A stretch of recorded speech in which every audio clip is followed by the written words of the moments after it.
The Dramatist Guild is the National Association of Playwrights, Composers, Lyricists, and Librettists. For the first time in a generation, our industry is undergoing a tectonic shift. If you're not a member, join today. Learn more at our website.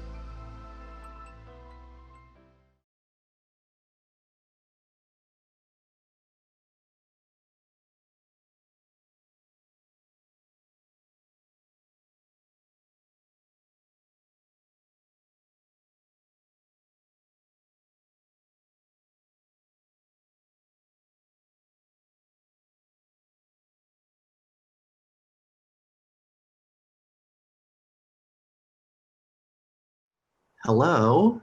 Hello. Hi. Hi. Welcome. And welcome to the Dramatist Live. Thank you. Thank you.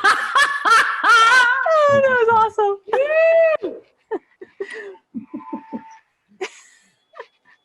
The Dramatist Live, otherwise known as my guest bedroom, with a full studio audience, as you hear. My name is Joey Stocks. I am the Director of Publications at the Dramatist Guild of America and the editor of The Dramatist. I am thrilled to have my co-hosts again here this week, both of them Dramatist Guild Council members and members of our Publications Committee, Amanda Green and Christine Toy Johnson. Bonjour, y'all. Bonjour. Bonjour. How's it going? You do look like you're wearing like sort of a French outfit today, Joey. Yeah, thanks. Yes. Thanks. Yeah, I got bored a few weeks ago and I was watching, I just decided I wanted to just sit and watch something that made me happy. And I chose To Catch a Thief, which I actually hadn't seen in a while, and it's visually stunning, but that storyline was made me do this a lot. However, not Rock Hudson.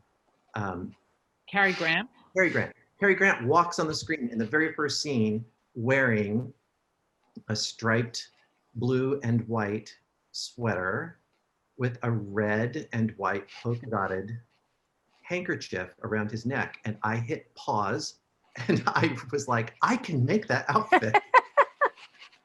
And here it is. Dapper as always. Yes. Trying.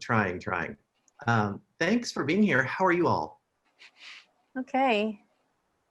A little crazy this week, I feel. I feel a little crazy. But here's the good news. I really was stressing out about how, well, the toilet paper situation, which, you know, you helped us with a couple of weeks ago by locating one single roll at the superette up the street. But so it's been hard to find places to deliver groceries, and I have PTSD from grocery shopping 2 weeks ago, so I'm really trying not to go out at all. Yeah. And so we put this big order through at Costco, and we weren't really sure whether it would come, but it came. So we have toilet paper and food, and it's those things now that are like, they feel like a big victory, so that, you know, we don't, I know a lot of people have much larger problems, but it's just those little things to know that your family can eat, and you'll be okay for this much time, you feel. Good. Oh gosh, yeah, that's good. Yeah, we actually found toilet paper today at Fine Fair. Wow. And we didn't need it. Well, I mean, we will shortly, but it wasn't urgent. But we just went ahead and grabbed it because they were unboxing it while we were there. It was exciting. People were swarming in a way that made me nervous. Yeah. Yeah. Yeah. How are you, Amanda? I'm doing okay. I mean, I feel like I'm the same. I don't know, but you know, I mean, I go through times of, you know, panic and I'm personally, you know, and then I go, you're sitting here, you're fine, you're not ill, your husband's not, you know, but it's getting real. We've had some horrible losses and shocking losses, and which makes it drives, you know, in the theater community and it doesn't matter if they're in the theater or anything. It's just shocking, from my next door neighbor to Adam Schlesinger to, you know, and they're not all, 80 years old.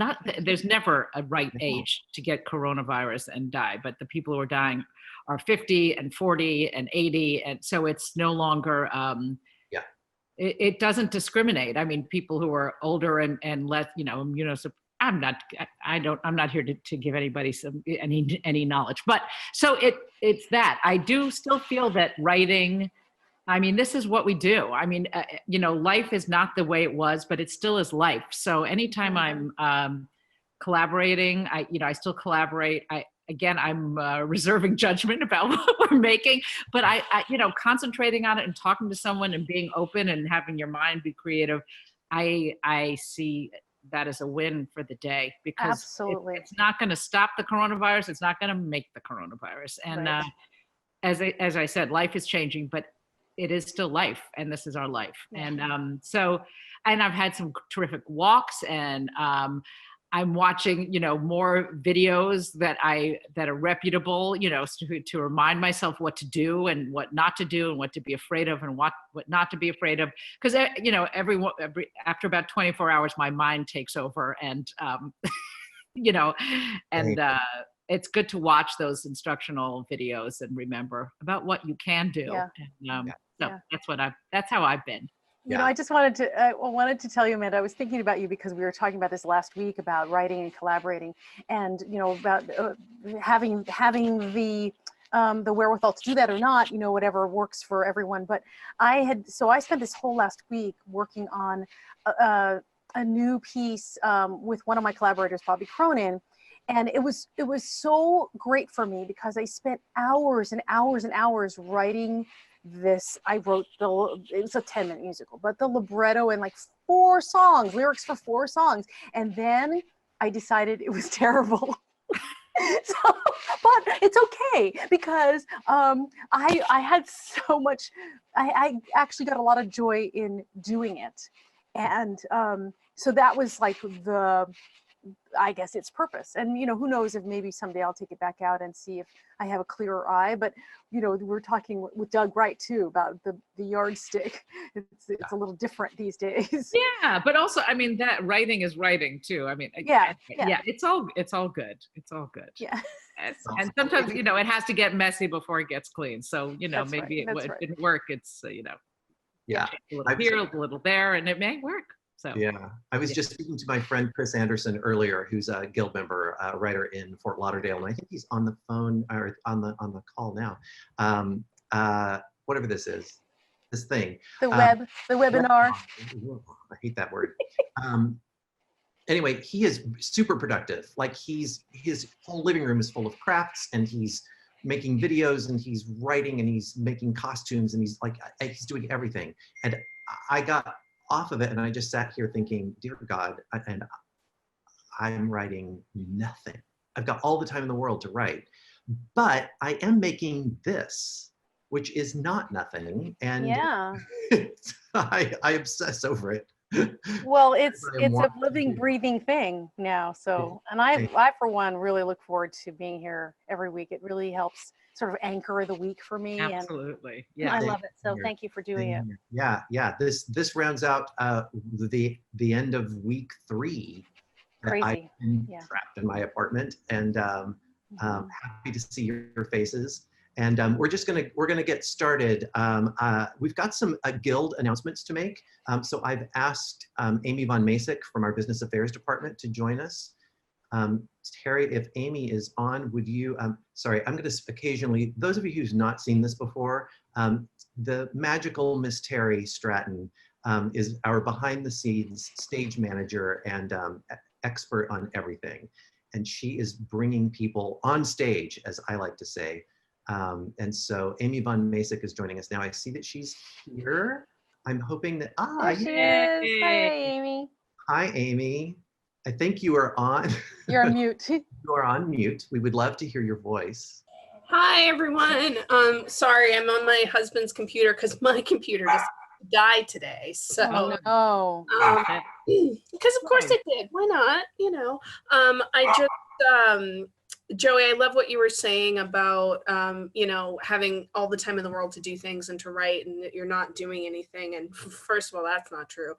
But second of all, that I feel the same way when it comes to, you know, when it comes to the work that we're doing at the Guild. And I feel really, really very lucky that we're able to do what we're doing, but especially what we're able to do with, which what we'll talk about, TAKLBACK, creating new episodes of our podcast, TAKLBACK, with our host, Christine Toy Johnson, which we'll talk a little bit about, and the business affairs webinars, where we invite all of our members to come in and ask any question that they want to about business affairs related. And of course, a lot of it is, my production was canceled. What do I do now? They want to live stream my production. What do I do now?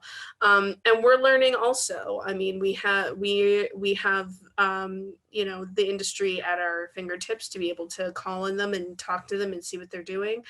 But we're also learning at the same rate that everybody else is. So it's an interesting experience, and but we're, again, all in this together, and everyone has been really lovely. You know, everyone from our members to the people who, you know, are in my neighborhood, that, you know, they step back to their 6 feet, even, you know, and give me a wave. And so, yeah, Hey, Amy, when the business affairs webinar, I know, is going to be of great interest to many of the people online right now. Could you please tell us, when is that? Sure. So our business affairs webinar is on April 7th, which is Tuesday. It is 5:30 p.m. We will have our business affairs team all available to answer any question business related. You can either send me an email in advance with your question.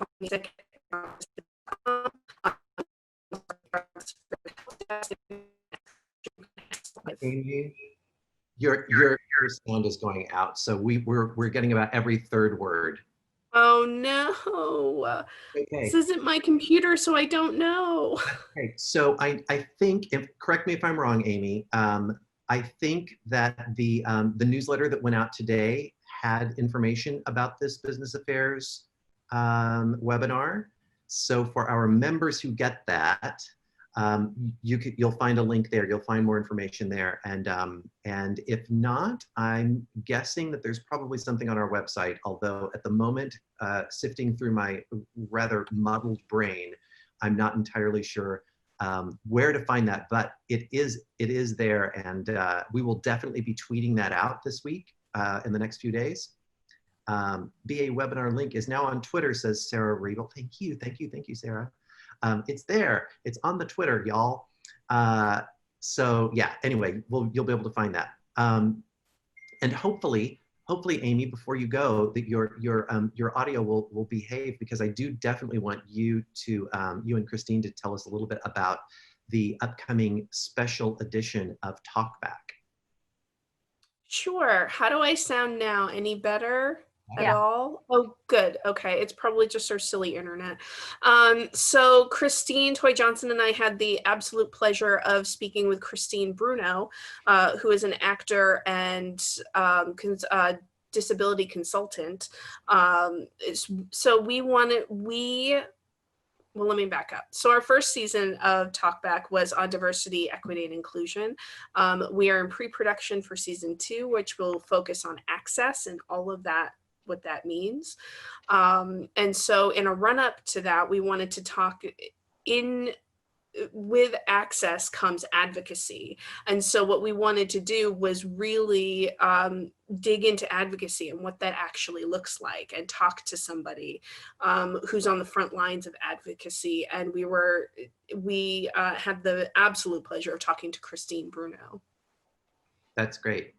So we recorded it from all of our various places in the city, and it will be shared on the Broadway Podcast Network at a date in the near future. I think. I don't know. We don't know exactly when, right? Not quite, but the turnaround time should be relatively quick. I'm just waiting to get the audio, and then we're going to get it edited really quickly by our partners, Boom Integrated, who also have some excellent podcasts. And then we'll turn it around. So probably maybe another week or so. But yeah, we'll do that, and then our official second season will be in October. That's great. Christine, I hope you'll help me keep on top of that for when the launch date comes. Oh, So sure. Absolutely. Yeah. announce it. That's exciting. Amy, thank you so much for joining us tonight. Oh, thank you so much. All right. Thanks, everyone. Take care. I'm going to go try to fix my computer. Thanks. Bye. Bye. Oh, I'm looking at my cheat sheets. What's up next? I think you wanted me to mention End of Play. Oh, yes, please. Thank you. So as a lot of you know, the Guild started this initiative called End of Play, in which people were encouraged to commit to writing a whole new play in the month of March, or rewrite one that already existed that needed some loving care. And I know we have Lily and Jordan who orchestrated the whole thing to really give the updates. So there's Jordan. Are you in London? I am in London. Wow, with your mustache. Yeah. My British mustache is That's here. awesome. And Lily is somewhere here too. Her picture hasn't come up yet, but Good. Here she comes. oh, there she is. Hi. I realized I was muted and my video was off, so that's helpful. Hi. Would you tell us, how did it go? So it went better than I could have ever imagined. I was thrilled. And I wanted to thank everyone who participated and congratulate them and congratulate you on your brand new plays, your new scenes, lines, characters, songs, words, and ideas. And thank you to all the organizers who took the time to plan get-togethers and then turn them virtual when that became necessary, and who encouraged all our writers all over. And Tina and Sarah and Zach for all their help administratively, and of course Jordan, who was the one to take my idea and really make it come to life. I wanted to share some numbers from our very first End of Play. We had 59 organizers, 156 people who were registered to participate. And they were there across 47 states, 350 cities, and 12 countries.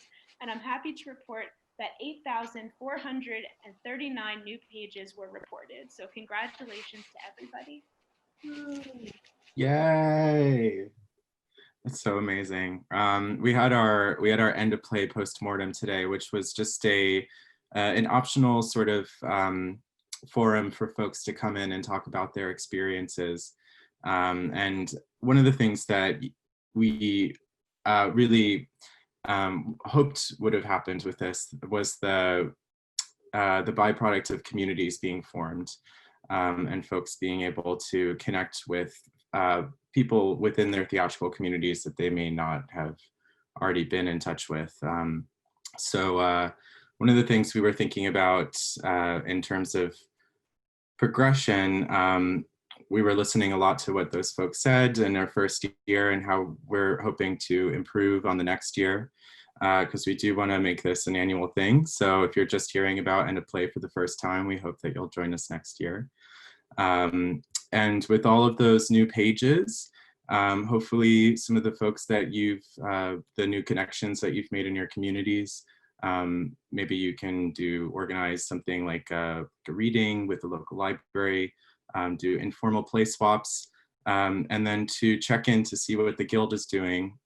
On the Dramatist Guild website, if you've never checked out our resource calendar, under the events tab in the Dramatist Guild website, our resource calendar is an up-to-date calendar with all of the Guild events that are happening in your communities, as well as submission deadlines that are coming up as well. And part of those events, we're doing some End of Play celebrations across the country. So there are some regionally specific End of Play celebrations coming up. I know there's one in Baltimore, and there's some End of Play readings happening in Michigan. But I would definitely check that calendar out to see if there is a regionally specific End of Play event coming up. Reach out to your writing communities. If you did sign up for the base camp which was our sort of online forum to connect with one another, please keep in touch with the people that you met. We also have, through the Dramatist Guild Institute, the Plays in Progress program. So if you've finished the first draft of a play and you'd like professional advice from a mentor, that's something that's available to you as well. That's so great. Thank you so much. And could we have a round of applause for all the end of play participants, please? Thank you. Yay. Thank you, Lily. Thank you, Jordan. Thanks, Joey. Thank you. See you soon. Okay, and I know we've got another announcement. Oh, yeah. I think we have the next up. We have Emmanuel Wilson from the Dramatist Guild, who is going to tell us about an extension that's being granted to writers in this extraordinary times. A lot of us are going through, a lot of writers going through financial uncertainty and hard times. And for those, the Dramatist Guild has a special 3-month offering that Emmanuel is going to tell you about. Take it, Emmanuel. Hello, everybody. Hi. I hope everyone is safe, sound, and sane during this time. One of the most important things about the Guild is that we were born out of the very need to acknowledge the value of your work. And one thing that we want to make sure that we do is really acknowledge your value as a human being. These are uncertain times, and one thing we want to make sure that we do is offer our full membership a 3-month extension on dues. So there's more information on our website, but generally we're going to push everyone's due date by 3 months. We're also going to be sure not to drop any members because we want to acknowledge the fact that people need access to business affairs, and we want to make sure they have that access, even though they may not have the finances to pay their dues currently. We want to make sure that we round everybody up and we protect them as much as possible. So there's a great article on our website with all of the full details. You can get it by just going to the home page, and it'll list everything. And if you ever have any questions, you can always reach out to me at questions@dramatistguild.com. But also, in addition to this relief program that we've created, we've also created for the first time a way for all of our members to communicate with each other on our website. So we've created the Dramatist Forum, and it's just dramatistguild.com/forum. And just go there and communicate. I know we've been pushing everyone to Facebook, and those will still be there, and we hope they're alive and being used, but we also hope that people can now connect with each other regardless of the region that you're in. So we love all of you, and we want to make sure everybody's good and taken care of. Again, if you have any questions, just always feel free to reach out. But yeah, that's it. Great. Thank you, Emmanuel. We so appreciate you being here. Thank you, Emmanuel. Thank I know you. that the 3-month extension is going to help a lot of people. I know that that's appreciated. Okay, we've got a big panel coming up. So I'm going to introduce Todd London. For those of you, I cannot imagine that there's anybody on this webinar right now who doesn't know Todd London. But in case you don't, he is currently the head of the MFA playwriting program at the New School of Drama, and he is the director of theater relations for the Dramatist Guild. His new novel, If You See Him, Let Me Know, was published last month, and we are thrilled to have Mr. Todd London join us. Hi, Todd. Can you hear us? I can hear you. I can Hey. hear you. Hi, thanks for that Todd. great introduction. Yeah, thank you for being here. So how are you, Todd? Oh, I'm fine. I'm a little Zoom fatigued, but I'm getting a second wind seeing Christine and Amanda. In my walk-in closet office, where I have been, it seems like for 24 hours a day for 3 weeks. I've learned to love it. It's nice. You've made it up, done it up nicely. Thank you. I'll take you on a tour another time. Okay. It'll take all of a third of a second to take Yes, a tour. yes. Oh my gosh. Todd, I'm going to start bringing, have Terry start bringing our panelists on. We've got several people here tonight. So the topic that we're going to be just talking about tonight is we're talking to some of the playwrights. Granted, we can't talk to you all because there's just too many right now, but we're talking to some writers whose works have been canceled recently, canceled or postponed. We'll find out which and as we talk to them.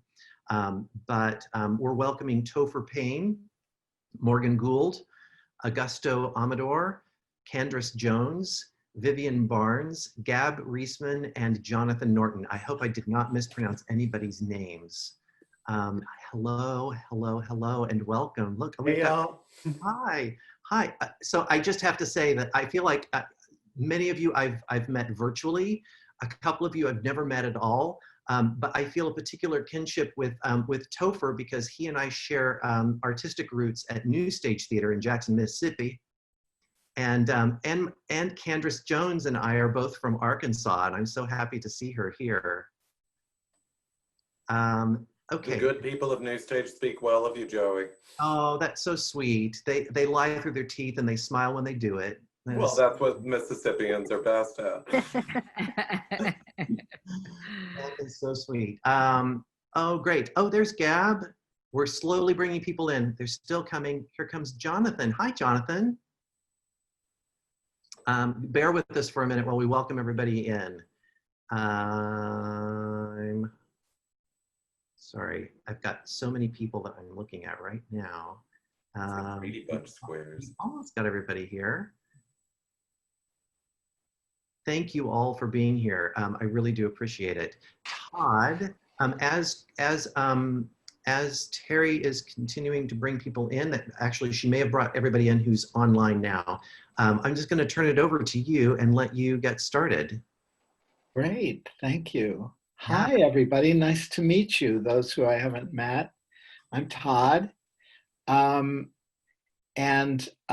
First of all, it's great to see you. Second of all, you must be going through it a little bit right now. I mean, we are all going through it, and having a play postponed or canceled or redirected or on hold is its own thing, which is what we're going to talk about. But let's just start with the basic information.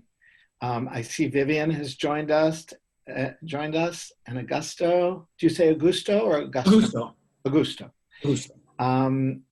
So let's just go around, and I'll call on you because you are in Brady Bunch squares around my my laptop, and just say, introduce yourself, say where you are, where you're calling from, and just tell us what the play was you were working on when the pandemic hit, and what it is, where it was going to be, and what its status is at this minute. And then we'll have a conversation around it. Let's just get the info out. So let me start with you, Morgan, because you're right in the middle above. Hi, Joey. Thanks for having me. I'm Morgan. I'm currently in Brooklyn. This is Zara. I've realized in all these Zoom calls this week that if I don't have her near me, she'll just make so much noise. So I'm sorry. I'm not trying to like have a prop, but you would hear her if I didn't let her sit here. I was working on Nicole Clark is having a baby at Actors Theater of Louisville as part of the Humana Festival. And it is currently open for world premiere rights if anyone is interested in producing it, because it is no more at Actors Theater. Thank you. Topher, I see you next. Hi, I'm Topher Payne. I'm telling stories in Atlanta, Georgia. My play, Entertaining Lesbians, a new farce, was getting ready for its world premiere at Dad's Garage Theater here in Atlanta, which I was very excited about because Dad's Garage is best known for its improv comedy, and under their new artistic director, John Carr, is moving into scripted content. So when, because we're going to speak confidently, when we make that happen, which we are hoping will be in the fall, then it'll represent a bold new turn for the company that I'm thrilled to be a part of just as soon as we can start making plays again. Okay, we're going to live in the when today. There That's you great. go. Yes. Jonathan, how about you? You're muted. Do you know where there's a little unmute button down at the lower left side of your screen? There you go. Oh, you just muted yourself. Wait, I did. There you go. Wait, no. Hold on, hold on. We got you. Okay. Gotcha. Okay. Hi, I am Jonathan Norton. I am from Dallas, Texas. My show was Are You There at Actors Theater Louisville for the Humana Festival, and I was working on it with Gab and Vivian, who I am excited to see again, even if it's electronically. So Great. Thank you. Okay, I'm going to come back to all of you. This feels so short. Okay. Gab, how about you? Like Jonathan said, Jonathan and Vivian and I were all working on Are You There at for Humana, which is for the Apprentice project. So it's the folks who work all year, 18 of them get to do this show at the end of the year. Where are you calling from, Gab? Right now I'm in New Orleans. Sorry, I'm back and forth between New York and New Orleans, but I went down here last week, Right. 2 weeks ago. I don't know what time it is. So. I'm familiar with that trail from another playwright, Lisa D'Amour. We're on the same plane out, actually. Oh, yeah. Great. Candrice, unmute yourself, please. You're muted. There you go. And then there I go. Okay, so hey, I'm Candrice. I was working on Flex at Actors Theater of Louisville. I'm currently in Arkansas at my brother's Airbnb, and yeah. So I live in Minneapolis, but once the pandemic struck, I can't believe that we actually say that the pandemic happened.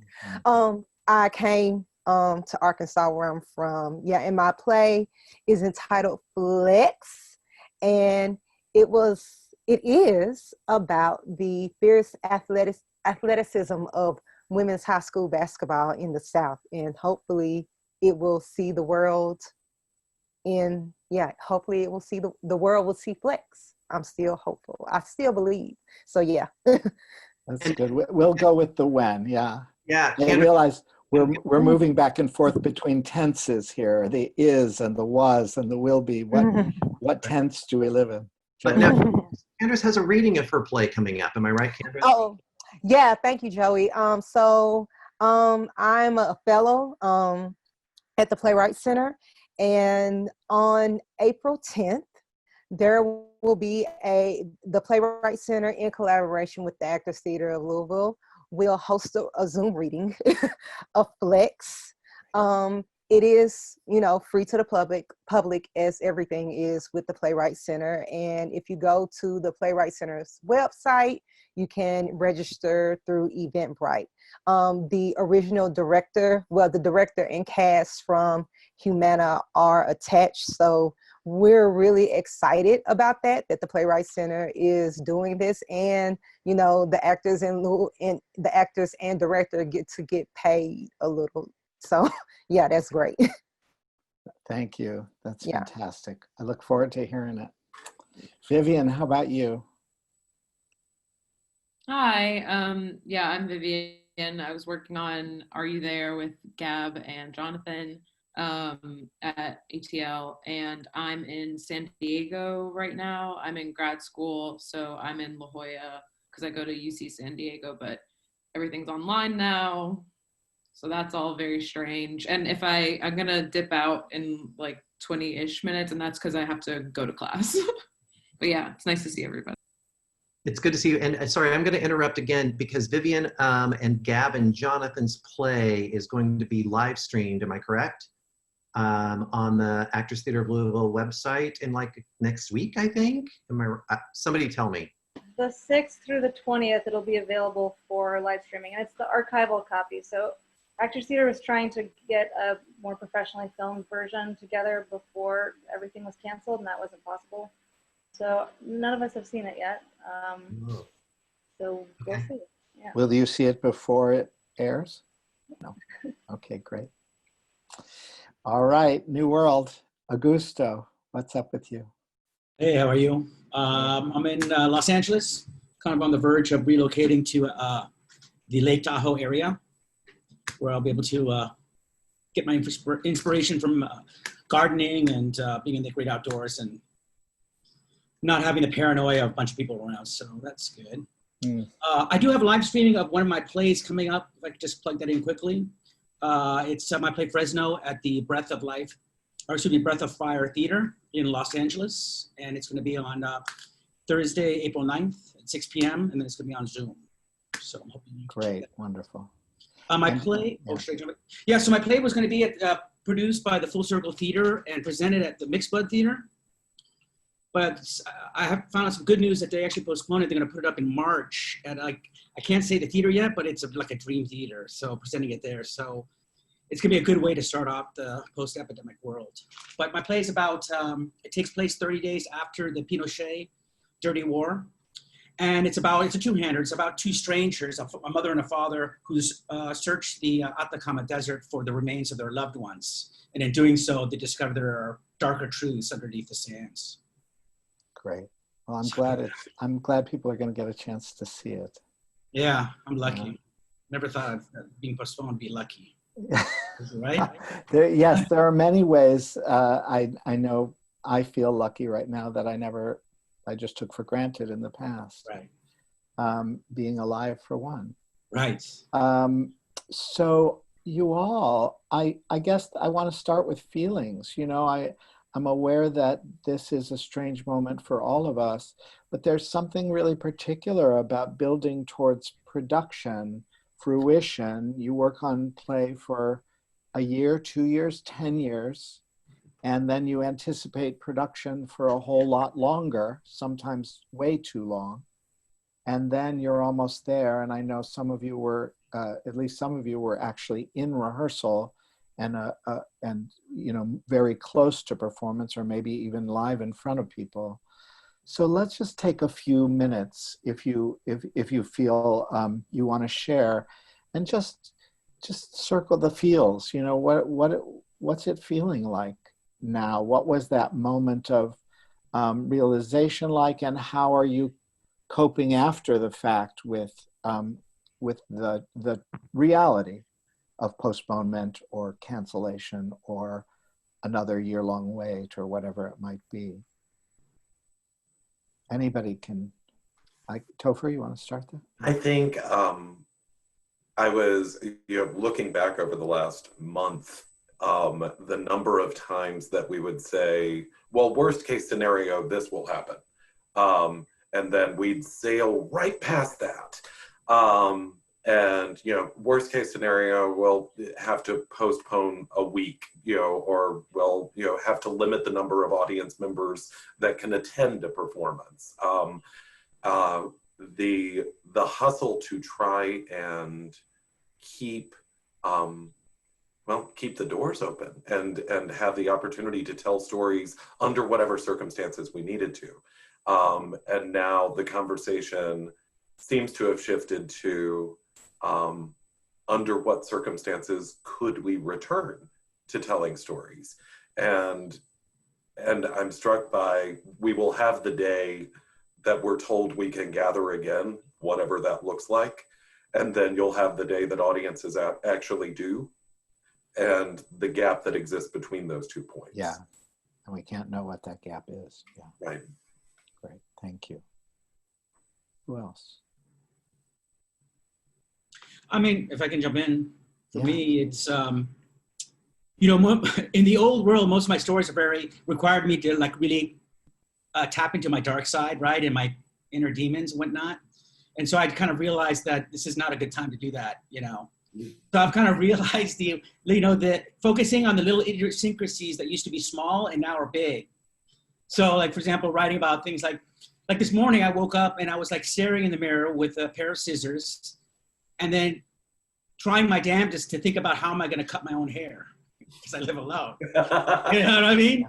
So, I mean, there's a kind of like things that I think that kind of help to kind of I mean, there's one thing about writing a play about living in an apocalypse, and another thing is about writing a play while you're living in the apocalypse, right?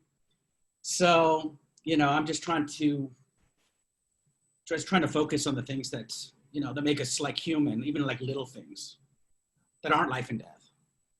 Your hair looks good, by the way. Well, that's because I stopped cutting it the back. So that's a tip. Anybody else? I think for us, and Jonathan and Vivian jump in if you feel similarly or differently. I think our project was a little unique in that we were writing over the course of the year for a particular company of actors. And I think the thing that I'm most bummed about is their loss of opportunity, just in exposure. I think that program is a massive way of them getting seen in terms of being actors. So to not have quite as big an audience for that is heartbreaking. And that's, for me, it's really more about those folks than our shows not getting seen, I guess. The play is a gift to them, for them. In a way, yeah. I mean, it's made very specifically for those folks. So yeah, with that like window lost, I don't know. Yeah, I just want to build on what Gab said. Like, a lot of them, they moved to Kentucky to go like do that program for 9 months, which is like a huge thing. And at the end of it, I was an apprentice the year before. And so I just know like what being inside of that is like. And like the hope is that by the end you get this like one thing that like kind of pays off with all the like sweat equity you put into it. And so like for them not to get that, that like final big showing when everyone would have come, like that was just like kind of like the most heartbreaking part of it when they like told us what was going on. Yeah. Sure. Yeah. Jonathan. Yeah, I agree. I mean, for me, when I got the news, I think ultimately that was the most difficult part of it. Oddly enough, like for some reason, the idea of not having the opportunity to reunite with the Apprentice Acting Company and to see them again and to see their work for some reason above, like, oh my God, it's Humana and I'm going to be in Humana Festival, but kind of, and I would never expect that I would feel that way. But the thing that really bothered me most was just that I wouldn't be able to see them again. And I remember our final day, we were in Louisville back in February, and it was our last day, and we were getting ready to leave, and everyone's hugging and saying, see you in April, and I that's the moment that keeps looping in my mind, is everyone hugging and saying see you in April, and that keeps going over and over in my mind. Yeah, sure. Yeah, I know a lot of us who teach are going through that too with our students who are in their final capstone projects or years, and that not that moment of goodbye, see you in a few, although some people had left for break and never came back. It's such a powerful thing down there. And I know that it seems like the American theater is run by people who used to be interns at Actors Theater of Louisville, so for that, or the Apprentice Company. Candrice, what about you? What's the feeling around the cancellation? It's a lot of disappointment. And yeah, just the idea that the first time my cast and we got together was in January, and then building up until literally 3 days before opening, and not having that, what was supposed to be that culminating moment, happen. And right now, a very murky future for that culminating moment. It's it's upsetting. I'm still optimistic that the show will get picked up, but as far as the entire timeline, one thing that I've noticed is that people we are like talking about when this is over, when this is, and which is a good thing. Like, what's the first restaurant you're gonna go to? And what's the first like thing that you're gonna, basically what's the first thing that you're going to do in order to celebrate like the normalcy, you know? And I don't know, this is just me going on a tangent, but this was supposed to be my very first production. So this was supposed to be the start of something that was hopefully going to be normalcy for me. And it's put on hold. And it might be put on hold for, I don't know, whenever. But that's the most like frustrating thing for me right now. I don't think I felt the same frustration on the day that it was announced that we were gonna have to cancel the production. But you know, as time goes on, I think, you know, maybe I'm a little bit slower in coming to reality. But it just seems like, yeah, as time goes on, I'm getting a little bit more angry.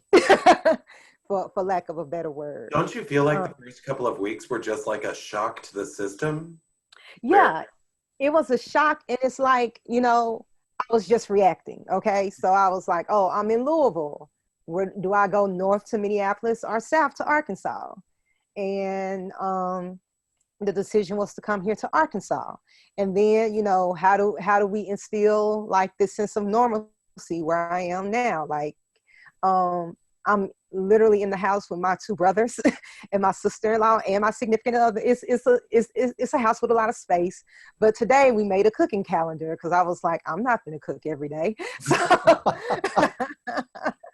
So today we made a cooking calendar, and like but all of us have been literally waking up, eating our own breakfast or whatever. And then all of us are having Zoom meetings all day, every day. Like, yeah, at any point of the house, in any point of the day, someone's in the house saying, hey, get out the room, I'm having my Zoom meeting. Like, so, yeah, it's, you know, this is and honestly, you know, it is instilling a sense of normalcy. Before Humana, I didn't have an agent. I have an agent now. So it's nice to have someone, you know, I feel like who I can like work out, you know, all these kinks with, someone who's on my side, who has people on their side who can speak up for me. So that's like a silver lining in all this. So yeah, I'm just, yeah, in short, like I'm having a lot of feelings. Sure. Ranging from relief to comfort to frustration. Yeah. Thank you. Thanks so much. What about you, Morgan? Yeah, I echo everything. Hi, Candrice. I feel like we haven't connected. I'm so sorry. I didn't get to see your play. Like, that sucks. And you three too. It's terrible. And I don't mean to interrupt you, but I loved all your plays. Jonathan, Vivian, and Gabby, and Morgan. Yeah. You know, it's emotional. We all spend our entire lives working for these moments, and they take years, and then they don't happen. And so, of course, like, the main thing is just true grief. I mean, I loved my play. I loved the production. I loved the process of the production up until, you know, even after the cancellation. But I think grief, disappointment, anger, sadness, sorrow for our whole field, for so many amazing actors, designers, like, it's going to be devastating, and we don't even know. It's the tip of the iceberg of what this is going to bring to our field. And as a like poor kid who thinks about class, like, what this will mean for who can make work after this feels devastating to me, and I'm so angry about it. And I'm really trying to focus this week on the silver lining of saying, what this is doing for me is showing me which institutions and leaders have my back and which don't. And it was really a hard lesson to learn that I never got to have. And even now, this was supposed to be, I think, a conversation with Robert Barry Fleming, and I have never spoken to him, received an email from him, a text, a call, a conversation with him. I'm talking even before any negotiations about streaming happened, just like, hey, I'm sorry, your play got canceled. That feels hard to not have that. I don't know if you playwrights had that. I didn't. But I'm also really feeling like there are so many amazing leaders in this country right now in the theater. Todd, certainly you. I'm lucky to be dealing with Emily Morris, a new dramatist. The Dramatist Guild, SDC was really helpful to me. I also directed my production.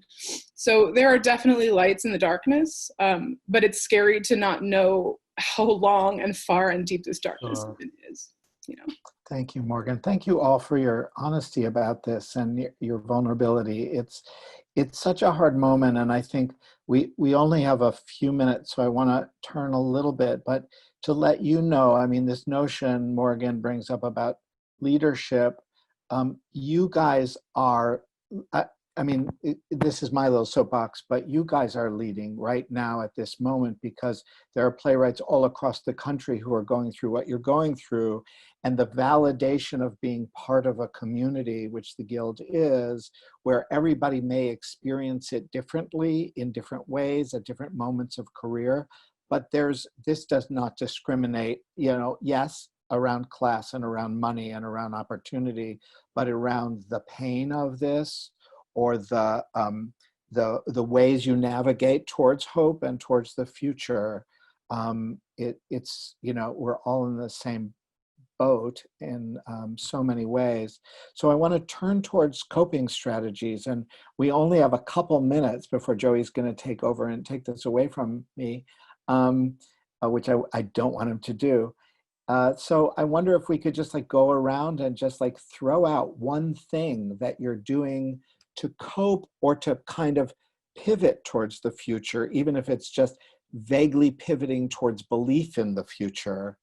And maybe it's, I mean, Candrice, you sort of talked about this a little, it's just about sort of assuming normalcy in some ways, but if you can think of one thing, you know, and maybe it's as small as cutting your hair yourself, or maybe it's something more grand. Anybody got anything?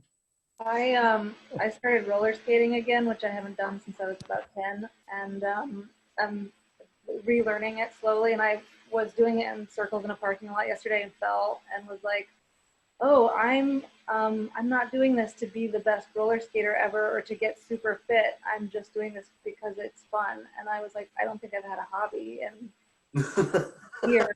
You know, I was like, this is what a hobby is. So I'm excited to have a hobby again. Oh my God, it's beautiful. Thank you.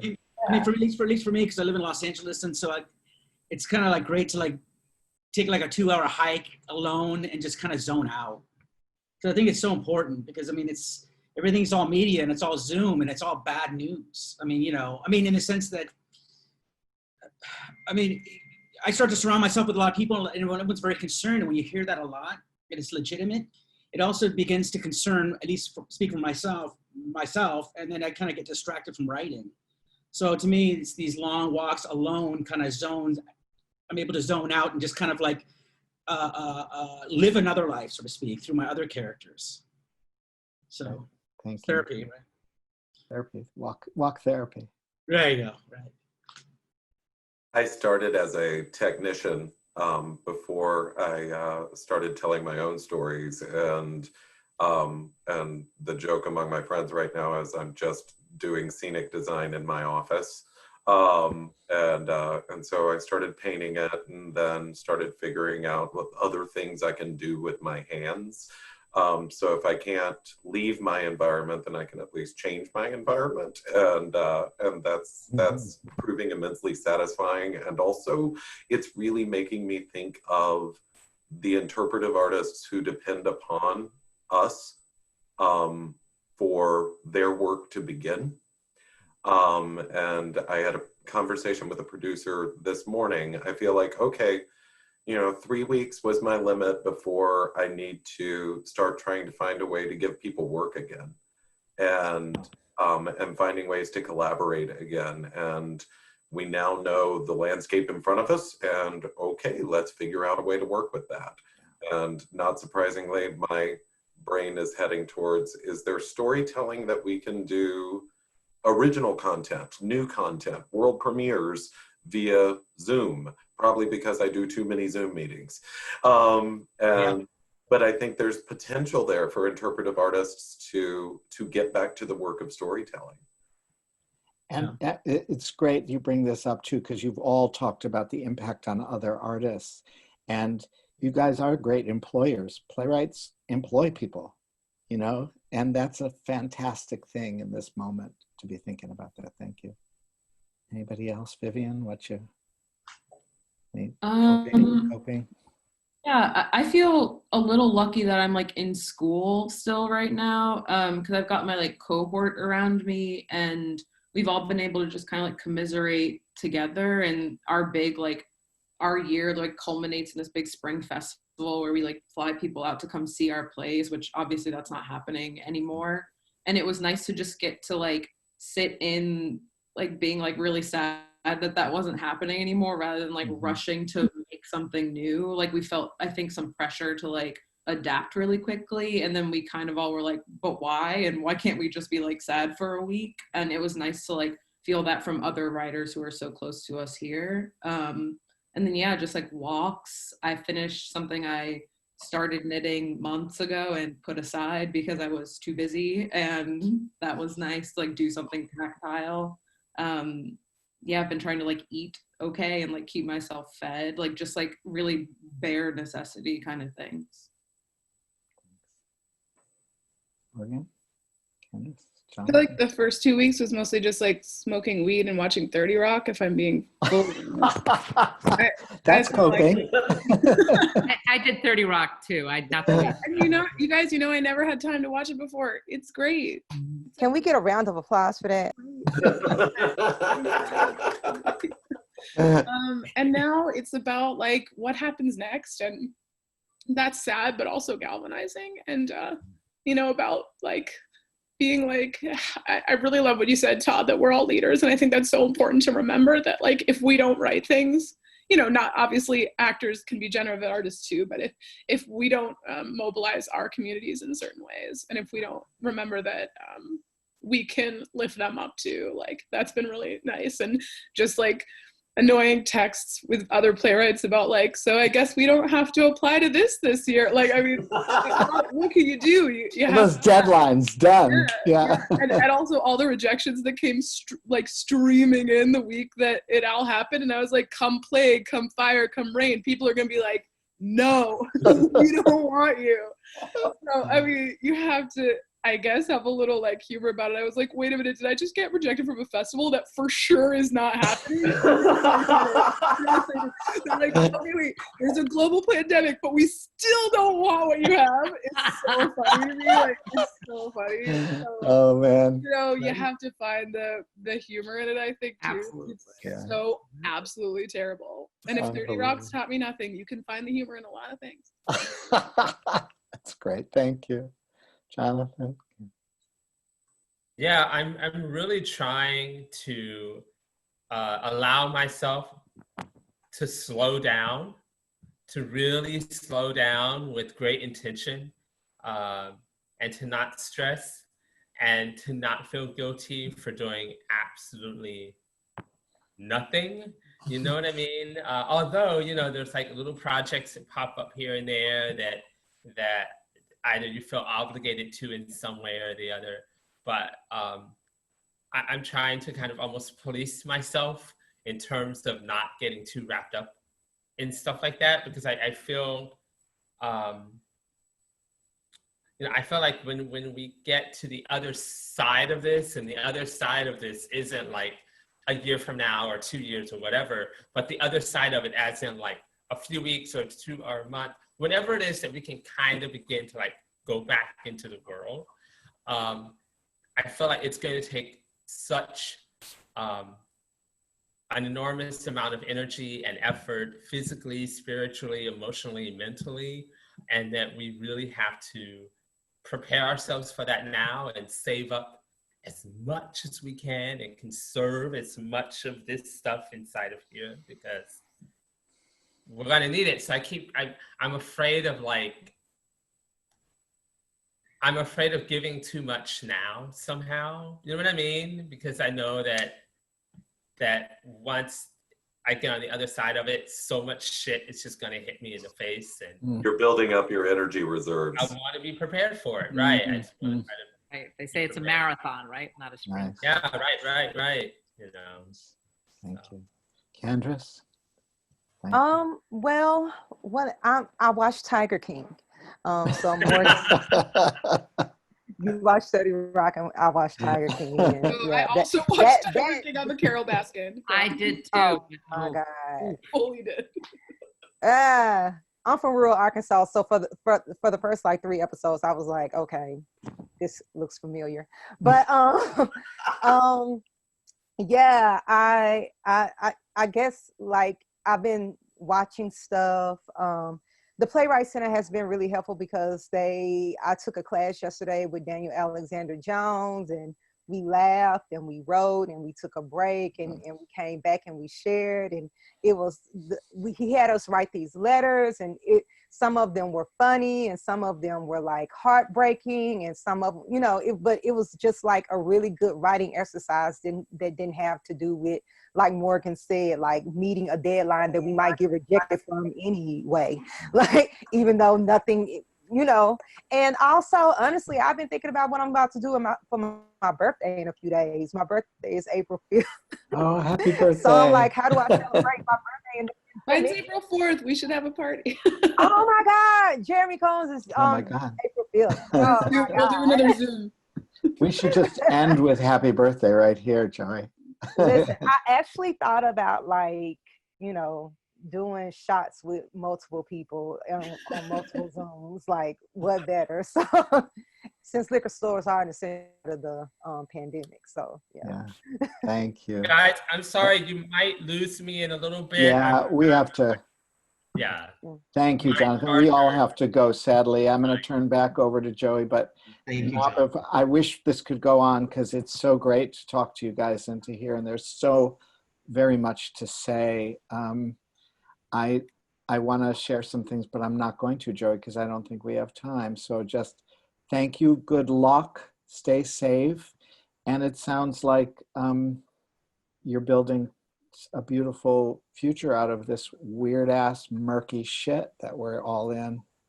So thank you for that. Thanks for up to now. And I just want to shout out to those apprentices and your fellow students and the people you're gonna hire and work with and preparing the way for, because I think that's really, I love playwrights, obviously, and it's partly because you guys know it's really important in the world, and that's other people, So thank you. Joey, to you. Yeah. Thank you all so much. Thank you, Todd, for doing that. I really do appreciate it. And thank you all for being here. I just want to say something. Todd and our executive director of creative affairs, Tina Fallon, and I have had several conversations leading up to this evening. And in one of them, I know that Tina wanted me to be sure and say this to you, and I say it on behalf of her and of Todd and probably of Amanda and Christine and myself as well, that we really do deeply appreciate you sharing your personal experience and your feelings right now, because that actually helps the Guild. It helps us. That information that you're giving us helps us build a better toolkit so that we can help you in times like this. There's obviously, we've never been through anything quite like this before that's affected so many people so quickly. And so every little bit of information that you've given us really does help. It helps us do better for you. And I just really want to extend our gratitude. So thank you for being here. Wow, we are at 6:35. That was good. Todd, you wrapped that up so nicely. Thank you. I appreciate that. Thank you all. Thank you, Augusto and Vivian. Guys, John, okay, Gab, you're not alone. Everyone. Yeah, thank you so much. Thanks, everyone. Thank you. And Augusto, I am going to be watching your show, and Candrice, I'm going to be watching your show. I'm registered for both, and I'm so excited. Those are both next week, I think, right? Joey, are you going to have that information out, or do I Yeah. just go to those websites, or how do I? We've been live tweeting through this whole thing. So the Dramatist Guild's Twitter account has links to everything that we've been talking about. So it's all there. Yeah, thank you. Thank you so much. We really do appreciate you all being here tonight. And thank everybody for joining us online. We'll see you next week.